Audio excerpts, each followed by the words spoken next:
Well, let's now welcome on the show Mr. P.V. Subramanyam, the CEO of Subramani.com, to talk about our very first topic, and that's understanding the role of different categories of mutual funds that AMCs now have come up with. Many of them are very recent and new categories. So, Mr. Subramanyam, thank you and welcome to the Money Show. So, to start with, like I said, there are so many different categories of mutual funds that have been introduced.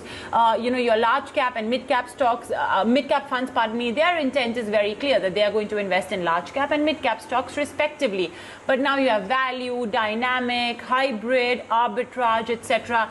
My question is, does an investor need to know the role and the objective behind each of these funds as, from an investment perspective? No, I think for any investor to invest beyond 4 or 5 funds, or maybe even 4 or 5 categories, and within each category maybe 1 or 2 funds, but beyond that he may not even understand. I mean, there is the value discovery fund, there is the value fund, there is a dividend yield fund. More or less, they would do similar thing. Then there is an MNC fund. And even assuming that you want to invest in all these categories, how much money will you have? So you will spread yourself too thin. So no, I don't think it makes sense to have so many schemes, but then it is useful because the person when he buys, a person will not put a 50,000 rupee SIP. He'll say, nahi, aur batao. That is our habit. So it is easy to convince a client to do 5 SIPs of 10,000 rather than 1 SIP of 50,000. वो बड़ा नहीं करेगा, इनसे ये हो सकता है, वो हो सकता है. So they think that they are spreading the risk by investing in so many other schemes, and therefore we have so many schemes.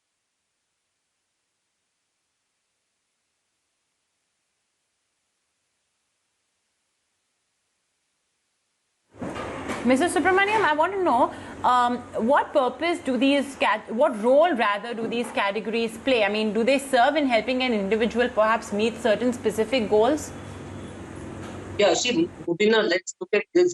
Suppose there is a multi-asset fund which invests in debt, in equity, in gold, and in, say, US stocks. Okay, 4 or 5 things in which it invests. The advantage for you is you don't have to look at all these categories separately. You can just put money into one multi-asset fund, maybe 1 lakh per month, and don't have to look at 5 funds for 20,000 rupees each. The advantage is when the fund manager arbitrages between gold and US or US and mid cap or whatever he does, all that is very, very tax efficient for you. So you can look at a multi-asset fund and say 10 years I want to be in this fund, or 15 years I want to be in this fund. Because I don't have to worry about the day-to-day themes, what is happening. Should I be investing in gold? Should I be increasing my exposure to debt? I don't need to do any of those things. It gets very tax efficient. So that way, yes, some of these do perform a role. But whether a lay investor can understand everything and then create a core and satellite portfolio. Like a multi-asset fund can actually be a core part of your portfolio. But many people would think, let me take a multi-flexi-cap fund or a multi-cap fund with a large cap bias as my core, and let me do all this on the periphery as satellite funds. But honest to God, at the age of 25, if you start doing an SIP in an index fund and don't touch it till the age of 60, you will still make money without having to wonder how much to put in US, how much to put in Japan, and how much to put in mid cap, small cap. It is too confusing and too much of jargon. I don't think every investor will be able to understand what all is doing.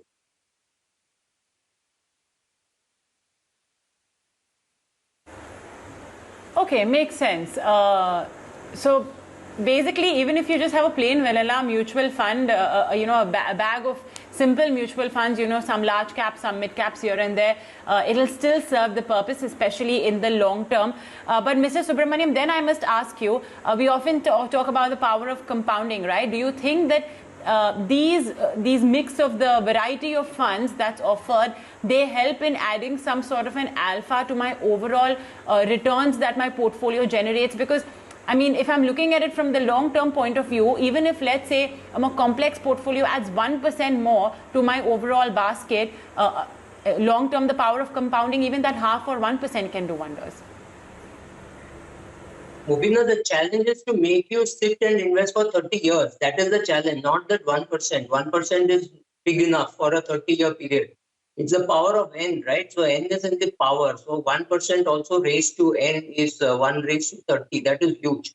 I agree. But Whether it will do, whether you will be alert enough to do, whether you have a good advisor who will hold your hand for the whole 30, 40 years, whether you will learn enough, that is a challenging question, right? So the question is, even if I were to give you a fantastic fund by a new fund manager in a small fund house, how much of your money will you commit? You will commit only 2% or 3% of your money. Will you put 20% of your money?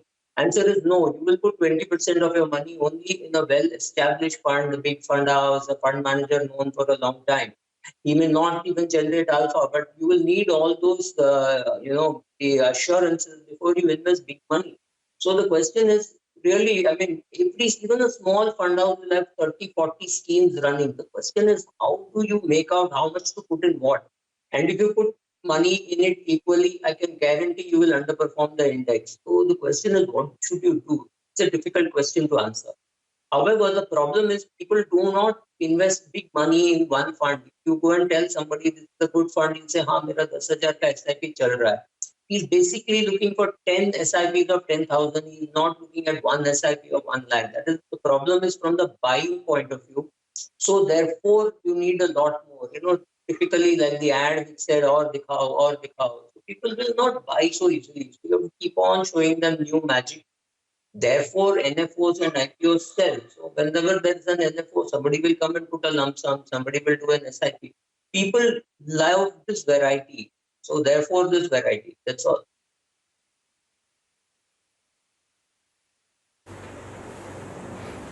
Okay, fair point. And yeah, I guess the N is very important. Sometimes it's more difficult to convince investors to stay invested for those long periods of time. I mean, just as early as last week when the markets were at record highs and rallying, the number of questions we got actually on our email address about, is now a good time then to, maybe sell off some mutual funds or reduce exposure to equities. I think that in itself speaks volumes on what Mr. Subramanyam as well was saying in the first part. So according to you, what's a good mix then of, no, actually before that I want to ask you about these solution specific mutual funds that a lot of AMCs have launched, children's education, retirement mutual fund, etc.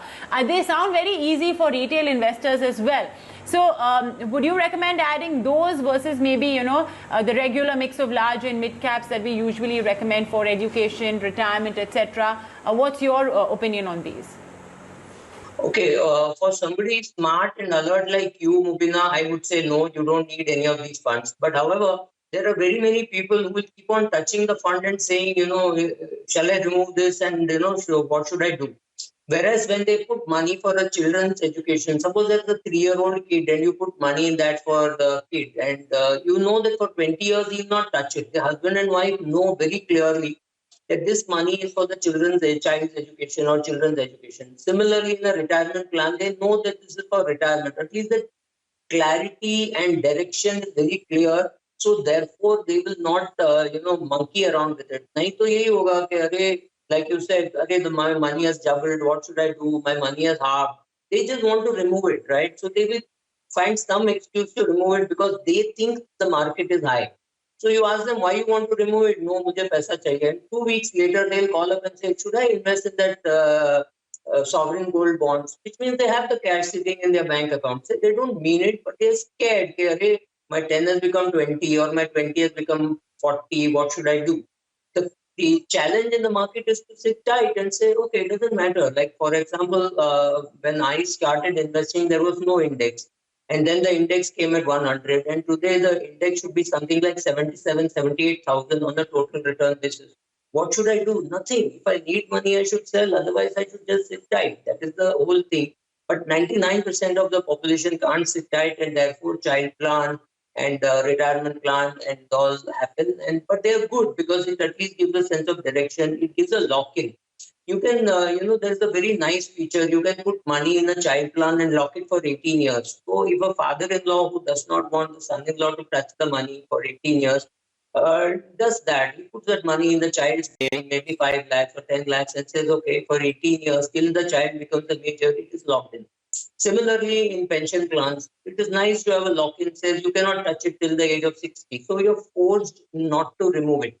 So let's say the 25-year-old, at least next 35 years, so banda ya bandi, so they will not touch it for till they are 60. So it's a forced lock-in. which sounds very cruel, but then you see that is how people accumulate money. Look at the amount of money people make in PPF simply because you cannot withdraw. If they could have withdrawn, it would have been withdrawn for buying a cycle, scooter, motorcycle, car, whatever you have. So therefore, these kind of compulsory lock-ins help.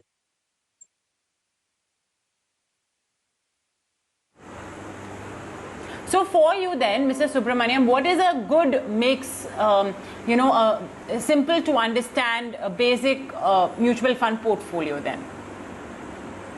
I would put something like 60-70% in a large cap fund, about 20-25% in or 20% in a mid cap fund, and 15% in a small cap fund, generally for anybody above 35 or 40, hoping to touch it only after the age of 60. But if it's a younger person, like say 22, 23, maybe you should take a little more exposure to mid cap and small cap, and try esoteric funds. Try there's a global fund of funds which will decide how much to put in which world market.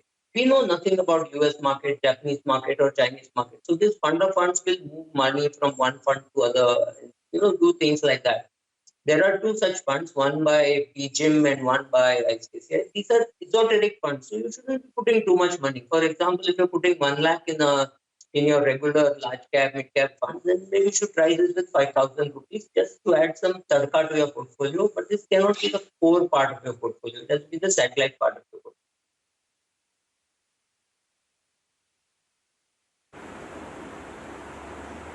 Okay, so I see you as well are of the opinion of having that little bit of that satellite portfolio, as we call it, and then a little bit, of course, that can be used to identify certain tactical opportunities here and there. So in light of that, I would actually like to talk to you about some of these more esoteric themes that have emerged. Bitcoin, for one, is definitely something worth flagging off. Look at the massive fall over there, 17% gone. It's, I think, if I'm not mistaken, moved below $50,000. Yes, it has slumped below $50,000. Investors are saying that, there's again some call on valuation, so on and so forth. And then, you have the Treasury Secretary of the United States, Microsoft's co-founder. All of these heavyweights are weighing in on the debate over the digital coin. Bill Gates cautioned about how investors could be swept over in a mania. So you have the Bitcoin bulls, you have the Bitcoin naysayers. Mr. Subramanyam, which camp are you on?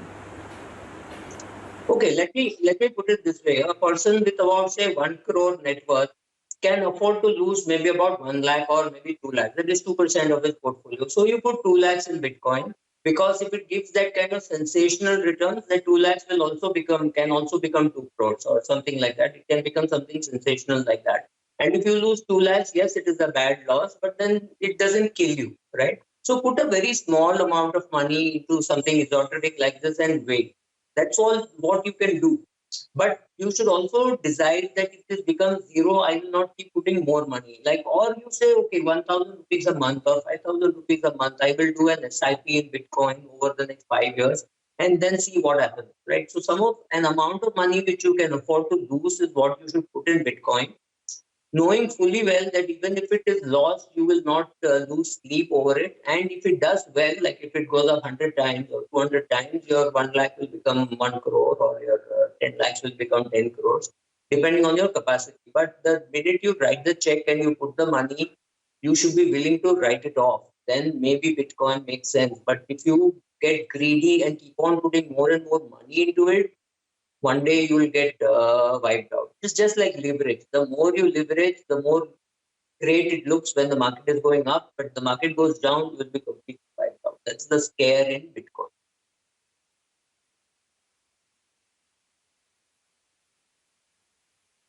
Simple logic. Put only as much money as you can afford to lose completely, because that's going to be the worst case scenario, that your capital is completely wiped out. So only the amount of money that you can afford to lose completely should be put in an asset like a Bitcoin. We know about its volatility, the extremely volatile nature, but guess what? The more the risk, the more the volatility, the more the returns as well. This one actually has been one of the best performing asset classes on a CAGR basis ever. I will add that word because I think over here I have some very interesting data as well, and I'm going to request my producer if she can just cull out that data. It was something that my colleague Jayesh Khilnani had put up. He compared Bitcoin, he compared it with gold, he compared it with silver, equities, crude as well. Crude, of course, was a negative, no doubt, but we did have Bitcoin putting in a CAGR of 122% over the last 5 years. That's definitely no mean feat, and Bitcoin seems to have achieved that. Okay, well, again, it comes with all warnings that firstly, be wary of the volatility. Secondly, put only as much as you think you will be okay losing completely. And thirdly, remember the regulatory overhang in India still looms large, because you never know when the parliament may decide to take up the crypto bill, and we don't know what shape or form either it may take. So that may affect your holdings too. Okay, let's take on board our questions and queries then that we've received from our viewers. Let me remind our folks that you can email us on themoneyshow@etnow.tv and we'll get your questions answered. So our first question, a very interesting one and actually related to what we were just discussing, Mr. Subramanyam, comes in from Kranti. He says, if we look at 2020, all the esoteric names have done well. So IT, pharma, Bitcoin. So why not invest in sectoral themes like these? For example, there is so much noise around infra and metals. So would it not make sense to add only these sectors? I keep a track of news, so that's not a problem. Okay, so Kranti himself is, an avid tracker, I suppose, because he's been reading the news, he's listening to the noise around infra and metal, so he thinks that he has maybe some sort of conviction on his own that these two sectors could do well. So, Mr. Subramanyam, if there is such an individual who is confident on his ability to pick and choose sectors, should he go ahead with that and, invest in sectoral funds? But look at what he has said. He has said these funds have done well, therefore I want to invest, which is exactly what we keep chasing. Though we keep saying, don't chase winners. They've already done well, right? It's like saying, let me buy State Bank of India because it has moved from 150 to 450. I'm not saying whether you should buy State Bank of India or not buy, but you cannot buy just because it has moved from 150 to 450. Maybe you should have bought it at 150. So I think investing in large cap funds where the fund manager decides, for example, if he thinks that airlines will do well or hotels will do well once the COVID vaccine is in place, then the fund manager will decide to buy the airline or the hotel which he wants to buy. How will we know which industry to buy? Because you have to know it in advance. In fact, I think for esoteric funds, I would rather buy the fund which is doing worse. Suppose healthcare is doing very badly over 3 years, that's a great time to be buying into the healthcare fund. Not when it is doing well. When it is doing well, if you buy, very good chance that you will get decent market returns or maybe less than market returns. But those super alphas that you want, you will get only when you are willing to play a contrarian investor. For example, you may invest in a contrarian fund for all I care. So to think that, in retrospect, everything looks so easy that, in March 2020, I should have bought. But think what was your situation in March 2020. You were scared. You didn't know whether your job will be there. In those circumstances, will you be investing or will you be cramping together all your money and paying off the loans? Think of what you thought in March 2020, not in Feb 2021 when you're sitting very comfortably and the market is at an all-time high. At an all-time high, everybody thinks that their risk-taking ability is infinite. You have to ask them their risk-taking ability when the market is down. Buying a fund or buying a theme because it has gone up is suicide. Nothing short of suicide.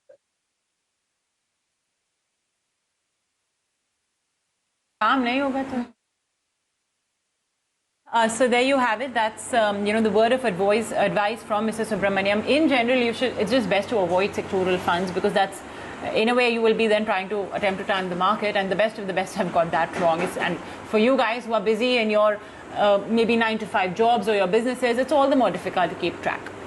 Okay, we have Shashank Pandey writing into us saying, I have investments in 20 companies worth 50 lakh rupees, and I also have 5 lakh rupees invested in mutual funds. Now his aim is very clear. He says, I want financial freedom. I have a regular 30,000 rupee per month income coming from rent and farming. He's 28 years old. He got married 3 years ago and he has 2 children, a boy and a girl.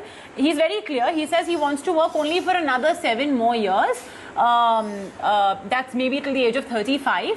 and he saves 60,000 per month. Okay, I'm not sure exactly how the maths sit, but I obviously assume that he has another source of income as well, from where he's being able to earn a massive amount. The fact that he's created a 50 lakh rupee portfolio at the age of 28 itself speaks volumes. He also says that he has 25,000 rupee expense per month. I would reckon this would increase because I assume his kids are young right now. So, Mr. Subramanyam, how practical is it for Shashank to be able to achieve his financial freedom goal by 35? I think it is impossible because we still do not know what are his other expenses, what about his travel, what about children's education. We don't know any of these things. He is just saying that he wants financial freedom. He has to involve his wife at this stage and his children at a later stage. Children's education, all that, nothing has been factored in as of now. So how will he know what are his goals? Isn't he too young to even, how do you go and ask a 7-year-old, aapko doctor banna hai ki engineer banna hai? It's such a stupid question. That kid may want to play football, want to become an artist. And if he becomes an artist, then he will start earning, he or she will start earning at the age of 40. Do you want to provide for all that? What do you want to do? I think it's too young to be talking about financial freedom. Yes, he can say, I want to be financially independent, I want financial freedom, but you have to talk about this, Mubina, on a 5-year basis. You cannot talk at the age of 28 as to what you will be doing at the age of 60. You have no clue. I'm sure 5 years back, you didn't know what you're going to do. 10 years back, I didn't know what I was going to do. So to talk 22 years or 32 years in advance is like, it's great to talk, but not practical at all. You don't know what are his other requirements, whether he wants to travel, whether he nothing he knows. So 25,000 per month expenses doesn't look right for a person. Assuming you're paying rent or you're staying in your father's house, there is a rent involved in that, right? So tomorrow, if you want to buy a house, a car, you have a driver, you want your children to study, you want your children to play tennis, you want your daughter to play tennis or learn some dance, 25,000 तो बच्चों का fees में उड़ जाएगा. So what is he talking about? I don't know. I mean, if he's going to live very frugally and live in a village and say none of these expenses, then it's a different thing. But it's 25,000 per month is, I mean, not for 4 people living in the metro. Doesn't happen then.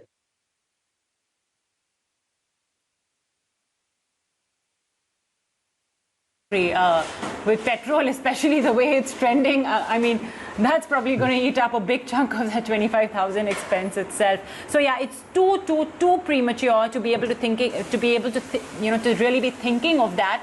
Especially when you have 2 very young kids, you can't even envisage what sort of expenses they'll bring along with them as they grow old. So it is not happening. It is impossible, basically, to be able to achieve that that retirement at 35 goal which Shashank has.